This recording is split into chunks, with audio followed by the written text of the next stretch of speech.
哎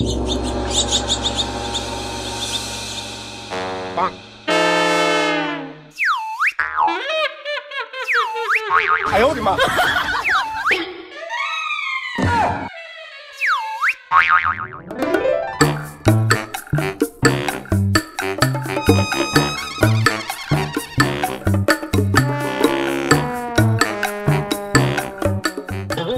সম্পারানি আমি তৈরি। ধুর, এখন তো সবে সকাল 9টা বাজে, আমার মেকআপ করতে এখনো আরো কিছুক্ষণ সময় লাগবে। আরে মেকআপ করতে হইব না, তোমারে কিন্তু মেকআপ ছাড়াই সুন্দর দেখতে লাগে। তোমার মধ্যে ওই কি যেন কয় ন্যাচারাল বিউটি, ওই ব্যাপারটা রয়েছে কিন্তু। ও মা, তাই বুঝি? হ্যাঁ গো চম্পা, আমি একদম ঠিক কইছি। তুমি যাই কও, তোমার কিন্তু আজ একদম জুই চাওলা লাগতেছে। কি ব্যাপার বলো তো, আজ সকাল সকাল বউয়েরা তো তারিফ করছো যে? মাঝে মাঝে মিথ্যে কথা কইতে হয় কিনি, না হলে কি বললে? কিছু না কিছু না। আরে আর কত সাজবে, এই তো লিপস্টিকটা দিলেই কমপ্লিট হয়ে যাবে। ওই যে রিকশাওয়ালা পেপু কইরা বাইরে ঘন্টি বাজাইতেছে। আর লিপস্টিক লাগাইতে হইব না, বাকিটা পানের টিক লাগায় নিও। তো আচ্ছা জ্বালাতনে পড়া গেল। চলো চলো চলো, অনেকটা পথ যাইতে হইব।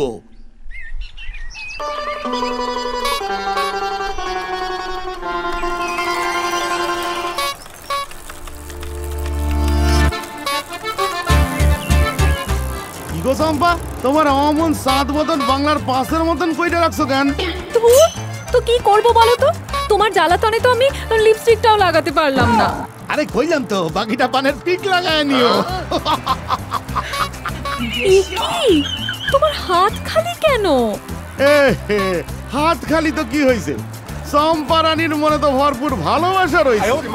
হ্যাঁ গো, তুমি যে এত কিপটে আমি জানতাম না তো। যাও এক্ষুনি দই, মিষ্টি, শাড়ি এসব কিনে আনো। এসব তুমি কি করছো চম্পা?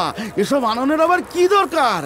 আমি কোথায় যেন পড়ছি, জামাই ষষ্ঠীর দিন জামাইদের কোনো খরচা করতে নাই, সব খরচ শাওরিদের করতে হয়। সেই বইটা না এখনো ছাপা হয়নি গো। যাও, সামনে দিলুদা মিষ্টান্ন ভান্ডার আছে, সেখান থেকে ভালো ভালো মিষ্টি কিনে আনো।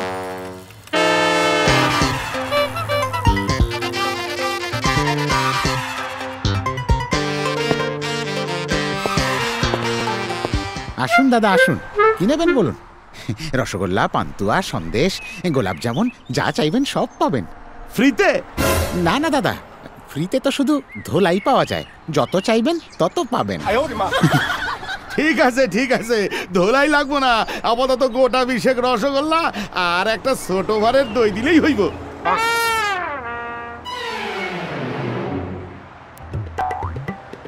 আর কিছু লাগবে না দাদা? আরে সকাল সকাল এমন কি অনেক খরচা হয়ে গেছে, তার উপর আবার। হ্যাঁ গো, তুমি কি মিষ্টি বানাতে গিয়েছিলে না কিনতে? হ্যাঁ, আর এই কি তোমার হাতে এইটুকু মিষ্টির বাক্স আর এই ছোট্ট ভাঁড়ের দই? ছি ছি ছি ছি ছি। কি যে কও চম্পা, আমার মঞ্জুইরা তো শাশুড়ি মার জন্যই শ্রদ্ধা, ভালোবাসা আর কত কি রয়েছে, আর তুমি সেইটা দই মিষ্টির পরিণাম দিয়া বিচার করছো। ওইটুকু ভাঁড়ে দই আর ওই কটা মিষ্টি নিয়ে গেলে আমার মান সম্মান থাকবে?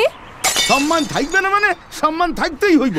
সম্মান চলে যাইতে চাইলেও আমি কিছুতেই যাইতে দিব না, জোর কইরা ধইরা রাখুম। ও ভাইয়া চলো, আমার যে খিদের জ্বালায় পেটে সুসর দল ফুটবল খেলতেছে। এক্ষুনি যাচ্ছি বাবু।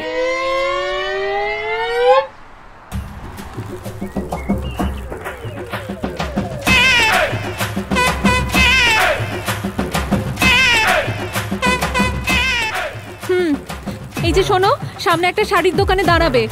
আচ্ছা।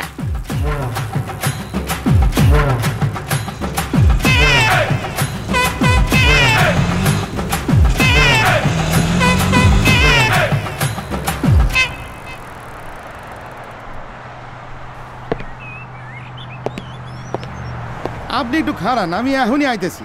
তুমি একলা কোথায় যাচ্ছ? আমিও তোমার সাথে যাব। তোমার যাওনের দরকার নাই, আমি এই যাবো আর এই যাবো। আমি কি তোমাকে একলা ছাড়তে পারি বলো? আমি তো তোমার অর্ধাঙ্গিনী। হায় রে যতীন, তোর খরচ আরো বাড়লো।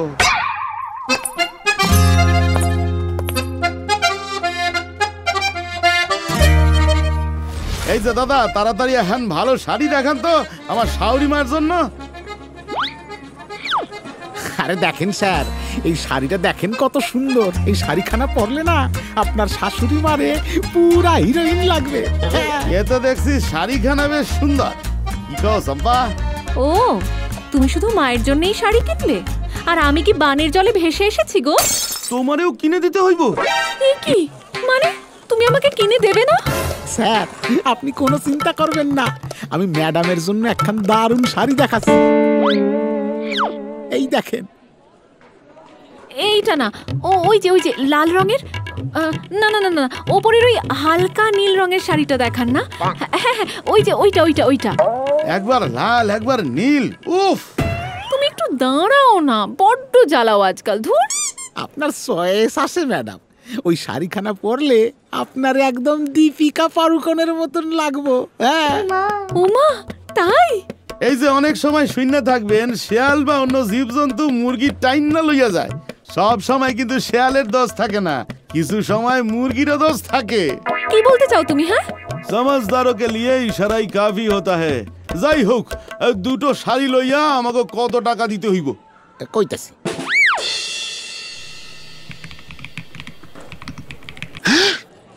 অনলি 13,950 টাকা। দুইটা শাড়িতে 13,950 টাকা? হ্যাঁ, না না না, কিছুটা কম করতেই হইব। উফ, তুমি এত কিপটে কেন? যা হয়েছে দিয়ে দাও না। আরে ঠিক আছে, যখন আপনি এত করে বলছেন তখন না হয় আমি 13,949 টাকা, ব্যাস যান, আপনার জন্য 1 টাকা ছাড় দিয়ে দিলাম, বাইরে কাউরে কবেন না। দরকার নাই, আপনি 13,950 টাকাই রাখেন।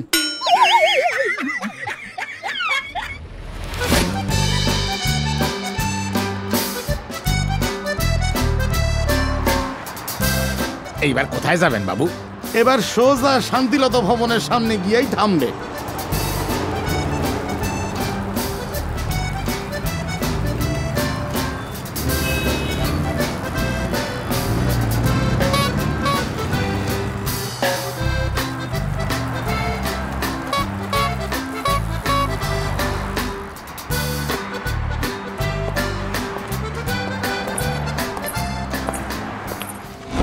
আরে জামাই বাবা জীবন, এসো এসো।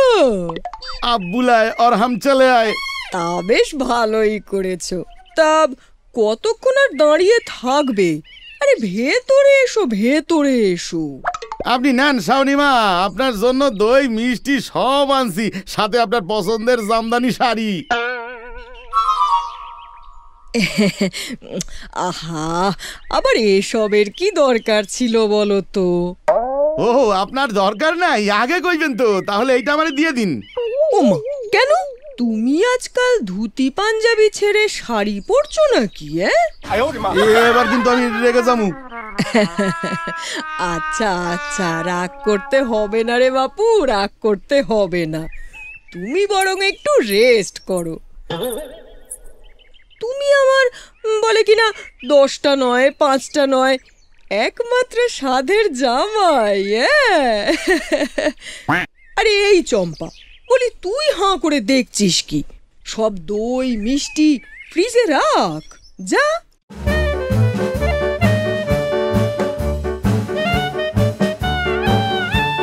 আমার দজ্জাল ফুটবল মার্কা শাউরি তো সব ফ্রিজে ঢুকায় রাখছে। এদিকে যে খিদের জ্বালায় আমার পেট সুসয়ে মারতেছে, কি যে করুম। কিছু বললে বাবা জীবন? আমি কি আপনারে কিছু কইতে পারি?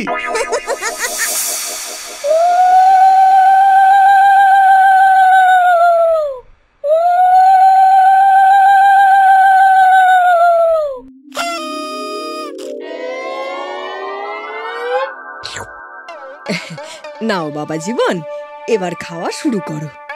সে তো খাইতেই হইব, আপনি আমার জন্য এত কষ্ট কইরা রান্না করছেন, আমার তো খাইতে হইব। হ্যাঁ গো, এত খাবার তুমি একলা খেলে? তোমার পেটে ব্যথা করবে। কি যে ক চম্পা, এ আবার এমন কি খাবার, এ তো এক্ষুনি শেষ হয়ে যাইবে।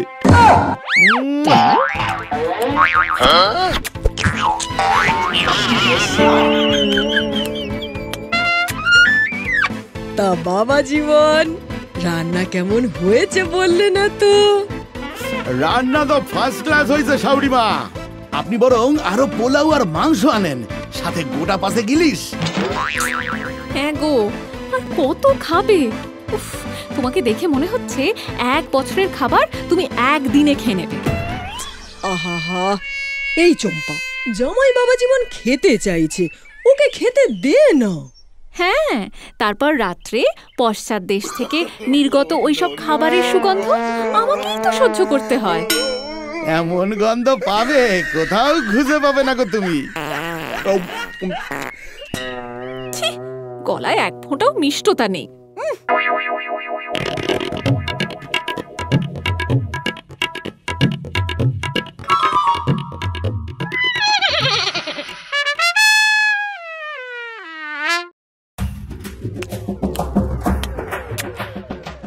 মিষ্টি খাইতে পাইলে তো মিষ্টি থাকুম। আহা, কি রান্না করছেন শাউরিমা! কসুর লতি থাইকা কসুর শাক, ইলিশ পাতুরি থাইকা চিংড়ি মালাইকারি, আর মটন রোগান জোশ খাইয়া মন প্রাণ জুড়াইয়া গেল। এই যে তোমার ভালো লেগেছে, আমি তাতেই খুশি। ও মা, আমারও তো খিদে পেয়েছে। আমিও তো সেই সকাল থেকে উপোস করে রয়েছি, বলো আমাকেও খেতে দাও। খাবার তো আর সেরকম কিছুই নেই রে মা। জামাই বাবা জীবন একাই তো সব খাবার খেয়ে নিয়েছে। হে কপাল, এবারেও আমার খাবার জুটলো না।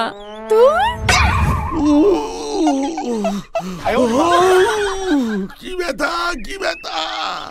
মইরা গেলাম। চম্পা গো, তুমি কোথায়? কি হয়েছে তোমার? পেটে অসহ্য ব্যথা করতেছে গো চম্পা। যন্ত্রণায় পেট ভাইটা যাইতেছে। কি যে করব আমি, যে আর পারতেছি না। আরো গেল মাছ, মাংস, পোলাও, মিষ্টি। কতবার বারণ করলাম, ওগো আর খেও না, আর খেও না। কিন্তু কে কার কথা শোনে? ধুর।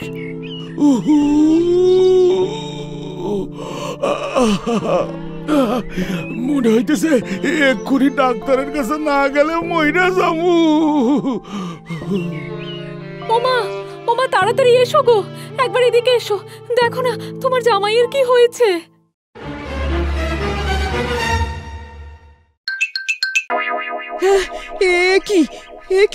এ তো দেখছি এক্ষুনি ডাক্তারের কাছে নিয়ে যেতে হবে রে চম্পা। ও মা গো, ও বাবা গো, আমি আর এ জন্মে খামু না গো, আমারে বাঁচাও।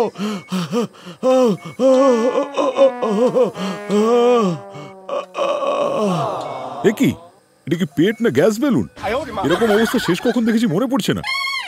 এরকম অবস্থা হলো কি করে? আর বলবেন না ডাক্তারবাবু, এত করে বারণ করলাম যে এত খাবার খেও না, পেটে ব্যথা করবে, কিন্তু আমার তো কোনো কথাই শুনলো না। মাংস, দই, মিষ্টি, পোলাও, মাছ কোনো কিছুই বাকি রাখেনি। আর আমি খাবো না, আর আমি খাবো না। ও চম্পা!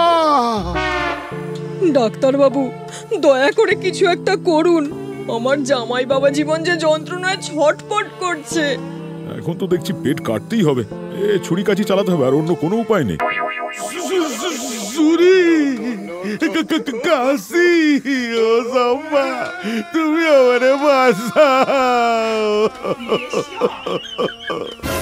আরে ছাড়া তো অন্য কোনো উপায় নেই। কিছু তো একটা উপায় নিশ্চয়ই থাকবে ডাক্তারবাবু, দেখুন না একটু। দেখুন, একটাই উপায় এটা কমানো সম্ভব। একটা সরু সূচ ঢুকিয়ে যদি পেট থেকে গ্যাসটা বের করে দেওয়া যায় তাহলে হতে পারে, না হলে ভেসে যাবেন, মানে সত্যি সত্যি ভেসে যাবে না।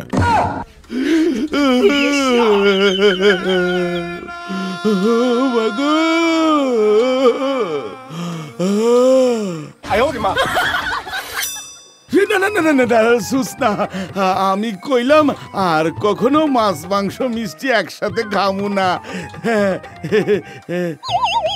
আরে ভয় পেও না বাবাজি, আর একটু পরেই সব ঠিক হয়ে যাবে।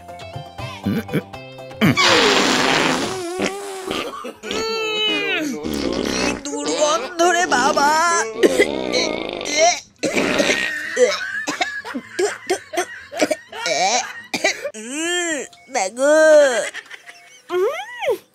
এই গ্যাস তো শুধুই গ্যাস না, এ তো পরিবেশ দূষণের প্রকট উদাহরণ। ছি ছি ছি ছি ছি। মাগো, কংগ্রাচুলেশন, এবারটা বাঁচিয়ে দিলাম। ঠিক আছে, পরের বার এরকম হলে কিন্তু সত্যি সত্যি পেট কাটতে হবে। তাই সুস্থ থাকতে হলে এবার থেকে ওয়ার্কআউট করতে হবে, কেমন? আর এখন থেকে সমস্ত তেল ঝাল মশলা একদম খাওয়া বন্ধ। আচ্ছা করুন। ও হ্যাঁ, আসল কথা, রোজ 1 গ্লাস করে করলার জুস কিন্তু অবশ্যই খেতে হবে। হ্যাঁ, এ নয় বাবা জীবন, হ্যাঁ।